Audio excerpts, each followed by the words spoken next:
مفتی صاحب مجھے آپ سے پوچھنا ہے کہ میرا دل کبھی نماز میں لگتا ہے اور کبھی نہیں، کبھی اچھا کام کرنے کا دل کرتا ہے اور کبھی نہیں.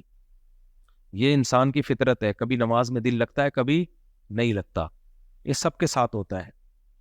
تو یہ دنیا میں کوئی ایسا ترم خان نہیں ہے جو ہر وقت اس کا نماز میں دل لگا رہے. تو سب تو پھر سارے نمازی نہ بن جائیں. پھر تو جب دل لگے تو یہ اللہ کی نعمت ہے، نہ لگے تو اللہ کی طرف سے آزمائش ہے، اس میں دگنا ثواب ملے گا. تو ان چیزوں میں مت پڑو کہ دل لگ رہا ہے کہ نہیں لگ رہا.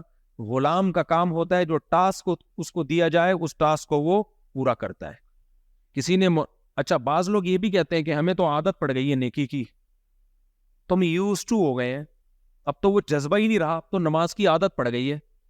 ایک آدمی نے مولانا تھانوی سے کہا مجھے تو نماز کی عادت پڑ گئی، تو عادتاً یہ کام کر رہا ہوں، عادتاً، وہ جذبہ تو ہے نہیں. انہوں نے کہا اگر اچھے کام کی عادت پڑ جائے تو کیا برائی ہے اس میں؟ صحیح ہے، یہ تو خوش ہو یار، اچھے کام کی عادت پڑ گئی ہے.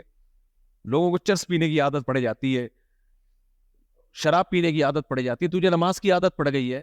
سبحان اللہ.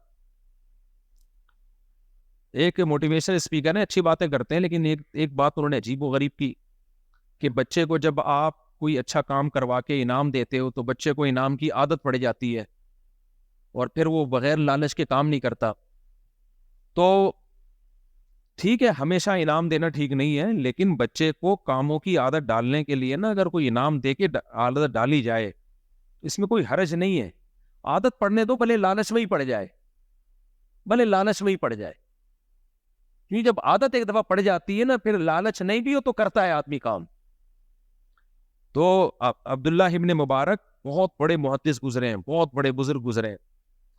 یہ عربی کے بہت بڑے عالم تھے، عربی زبان کے، شاعری بہت جاندار، محدث فقیہ. تو ان کے والد نے بچپن میں ان کو جو دین کا علم سکھایا ہے نا وہ جنت کی لالچ میں نہیں، پیسوں کی لالچ میں سکھایا.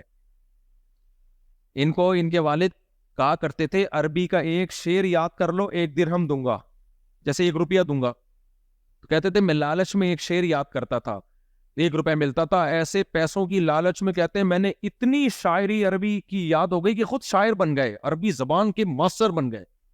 پہلے زمانے میں تو یہ عربی سیکھے بغیر تو کوئی مانتا ہی نہیں تھا نا. تو خود کہا کرتے تھے تعلمنا العلم لغیر اللہ او کما قال، کہ میں نے علم حاصل کیا غیر اللہ کے لیے، دنیا کے لیے، لیکن جب علم آیا تو اس نے میرے دل سے دنیا نکال دی. سمجھ میں آ رہی ہے بات؟ یعنی علم حاصل کیا تو بچپن میں لالچ تھی، پیسے ملتے تھے، لیکن جب علم آ گیا نا تو اس علم نے پیسوں کی لالچ بولو نکال دی. یعنی جب علم آ گیا نا ایک دفعہ تو اس نے تو دنیا کی محبت نکال دی. تو علم آئے گا تو پیسوں کی لالچ بچے سے خود ہی نکل جائے گی، لیکن آنے تو دو، کسی بھی طرح سے آ جائے بھائی. بھلے پیسوں کی لالچ دے کے آ جائے. بچے جنت کی لالچ میں کم آتے ہیں اور ٹافی کی لالچ میں زیادہ آتے ہیں. ان کو جنت سے سمجھاؤ گے ان کو سمجھ میں نہیں آئے گا. ان کو تو یہی ہے کہ تھوڑا بہت کچھ پیسے ویسے دے کے کسی بھی طریقے سے اچھے کام کی عادت ڈال دو ان کو.